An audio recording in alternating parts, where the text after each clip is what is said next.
बच्चू कडूंच्या आंदोलनाचा आज 7वा दिवस. बावनकुळेंसोबत चर्चेनंतरही बच्चू कडू अन्नत्याग आंदोलनावरती ठाम.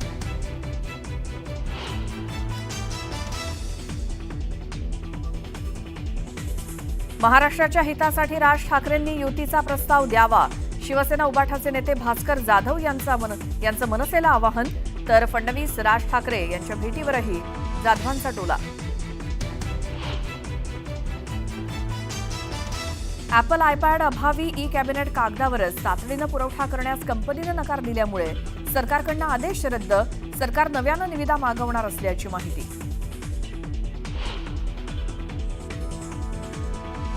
पुण्यात उपमुख्यमंत्री अजित पवारांनी बोलावली आरोग्य अधिकाऱ्यांची बैठक. अजित पवार घेणार कोरोना रुग्णसंख्येचा आढावा. जिल्हाधिकाऱ्यांचे इतर वरिष्ठ अधिकारीही बैठकीला उपस्थित.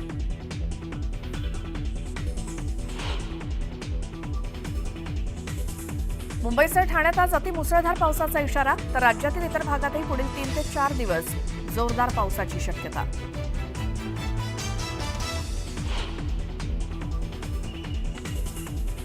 मुंबईतील कोस्टल रोडच्या बोगद्यात भीषण अपघात. अपघातानंतर कार उलटल्यामुळे चालक गंभीर जखमी.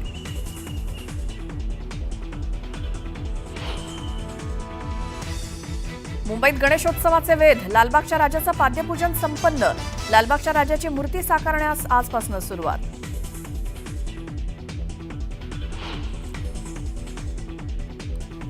अहमदाबाद विमान दुर्घटनेनंतर एअर इंडियाच्या संचालक मंडळाची बैठक. विमान दुर्घटनेनंतर देखभाल आणि तांत्रिक स्थितीबाबत आढावा घेण्याबाबत चर्चा. बैठकीत घेतले अनेक महत्त्वाचे निर्णय. इस्रायलच्या हल्ल्यानंतर आता इराणचा इस्रायलवरती जोरदार पलटवार. इराणनं इस्रायलवरती डागली शेकडो बॅलिस्टिक क्षेपणास्त्र. तर इस्रायलनं हल्ले परतावून लावल्याचा केला दावा.